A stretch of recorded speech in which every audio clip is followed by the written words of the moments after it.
Here at 5:30. If you're a cat person, you need to listen to this. About 12,000 people develop cat scratch fever every year here in the United States. Here's the thing, you say it and the song just starts spinning in my head, I think right? Ted Nugent. Very good, yes. But it's real. This is a real thing, and we know this because our producer, Amanda Naylor, who's in the control room right now, just came back to work after she had a nasty bout of it. And first and foremost, we're so glad you're okay, Amanda. We are glad she's well. A warning, some of the pictures we're about to show may be a bit disturbing, but our senior health correspondent, Monica Robbins, explains what cat lovers need to know and how they can protect themselves. You thought it was just a song. So did Amanda. She adores her cats and never even noticed the scratch, but couldn't ignore this. I woke up and it felt kind of like my skin was on fire on my left arm, and it looked like there were blisters just growing up my arm, and I knew we had a very big problem. A trip to urgent care for antibiotics. The next morning, I was sweating, but I was freezing, and I had a temperature, and I felt awful, and I looked down and my arm had gotten worse. She went to the emergency room, and next thing she knew, she was in a hospital bed getting the kitchen sink of antibiotics pumped into her arm, while infectious disease experts tried to figure out exactly what was making her so sick. Unbeknownst to doctors, wanted felons Bert and Ernie back home, waiting for Mom. The answer came the next day. Oh, this is cat scratch fever, and it's very serious. And all I knew was that stupid song. But she said, no, this is really a big deal. Cat scratch fever is caused by the bacteria Bartonella hensleyi, spread by fleas that cause a blood infection in the cat, who then spreads it to humans through saliva when they bite or scratch. It's not a problem for cats, and usually it's not a problem for humans, but occasionally it can become a disaster.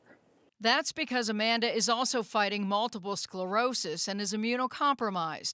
Common symptoms are usually bumps or cysts, swollen lymph nodes, fever, muscle, bone, or joint ache, and in extreme cases, the bacteria can attack the heart, eyes, liver, brain, or cause sepsis. Amanda's case was caught in time. Fortunately, she's back at work. Bert and Ernie remain under house arrest in a pretty posh prison. The most likely culprit? Probably Ernie. He causes the most trouble. Yes. Now, I have to tell you, I went a little light on this story, but it really is serious. 500 people are hospitalized every year with this, and the immunocompromised really have to take it seriously. I actually went very light on what we showed with Amanda because she has scars all the way up. Are you okay now? Yeah, I mean, I think I'm going to be So it lasted, what, a week or? About 2 weeks. About 2 weeks. And I'm on antibiotics for another 2. Now, I thought, wrongly, that this was something that outside cats could bring in, but your cats are not outside cats. They're indoor. Bert and Ernie are indoor cats. They've never been outside other than, I'm assuming, when they were rescued. They're rescue cats. Right. So when they were born, they found them, by the side of the road. But how long have you had them? A year? A little more. Yeah, so, and typically they get it from fleas. So I told Amanda, get a flea comb. Somehow the cats probably got some fleas, and that's probably Now, how they I'm got wondering the if when they were bacteria. outdoor cats, before they were rescued, if they picked it up then, is this something that they then carry the rest of their lives? Or no, not typically? Not sure. Typically it's something that, they have it, and it's spread by fleas. And yeah, so typically it's in feral cats, it's in kittens, and mostly kids under 15 are more likely to have it. And in most cases, once people get it, it cures on it gets better on its own. Right. Yeah, but this was hard. I mean, you were hospitalized. This was really hard on you because when we talked the other day, you were having a hard time. Well, I'll tell you, when the doctor came in and the nurse came in, they said to me, do you have your will ready? And that's troubling. yeah.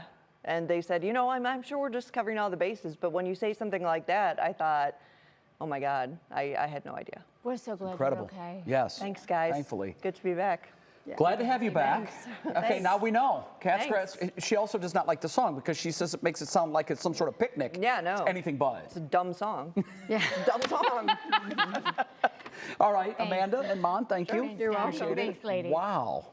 All right, they're